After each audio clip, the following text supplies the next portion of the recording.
Oh, Ardal, I mean, you could hear the reaction from the crowd there. We all love Father Ted. The show celebrates its 30th birthday this year. How do you feel about it? Just remind me what it was about again. It was about some cows that were... Some were near and then some were big, some were far The one away. about the priest. Yes, I remembered that.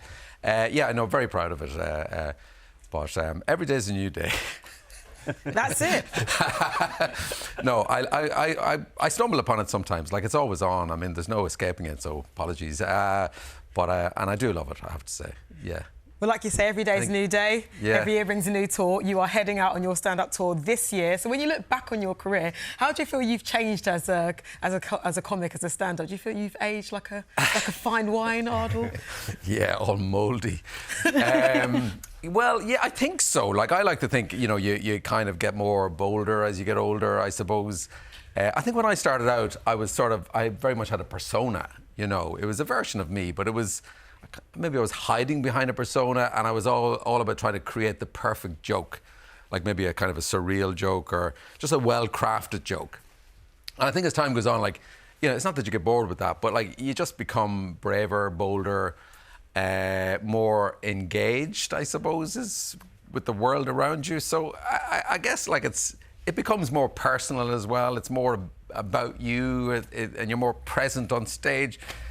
You know, it's just, so yeah, I like to think you get better. You should know what you're doing after 30 years. You'd like to think so. You'd like to Got think the hang of it by now. You know?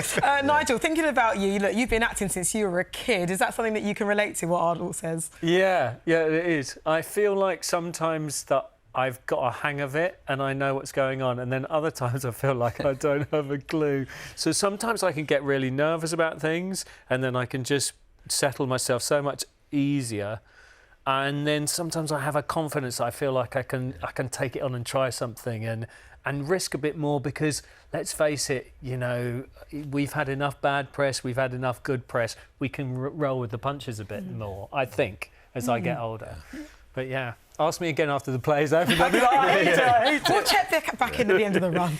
Ardal, I mean, stand-up shows are often about taking the audience on a journey, and yours is no different. It begins, apparently, with a trip to the supermarket?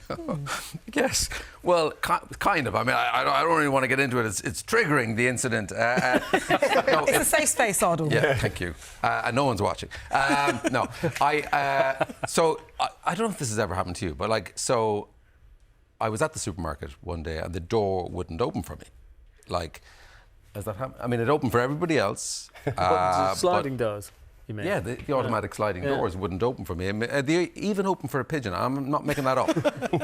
But for some reason, didn't detect me. So I started panicking a little bit. And it was an incident like that. It kind of just raised all sorts of questions for me, like, who am I, what am I doing? And, you know, I was waving my arms and everything, doing exercises. So am I real kind of questions? Kind of. It was the beginning of an existential crisis, sort of. And around the same time, and this is, you know, absolutely true, I was sitting on a plane, I was going to New York, and I was sitting beside this man, and he happened to be watching his little screen, and by coincidence, he was watching something I was in, a sitcom called My Hero, which I did for BBC many, many years ago. And he watched 2 or 3 episodes of that, and he seemed to enjoy it. And after about an hour, we strike up a conversation, during which he asks me, "So what do you do?" And I'm like, I explain, I do comedy, acting, that sort of thing. And he goes, "Oh, have you ever been on TV?" And I'm going, "Well, yeah, I've been in a few sitcoms, dramas." And he goes, "I'm going to keep an eye out for you." So I'm not looking for attention, but should I be alarmed? Like, so that was sort of Sure. So those kind of incidents were kind of a starting point for a thorough investigation. Most comedy is very diverse. It's all about race, gender, social class, sexual orientation. You know, it's about identity, really. And so I suppose I'm trying to figure out who am I and where am I going and where have I come from. So you kind of investigate all the things that might have shaped you. You know, where you come in the family, your relationship with your parents, all of that thing. Your relationship with technology shapes your identity to some extent. So it's like it's touching on lots of different areas. Oh, solving many mysteries. Really? Might find out about that gin, maybe later. Until then, you can see Ardal on his tour, Not Himself, from September.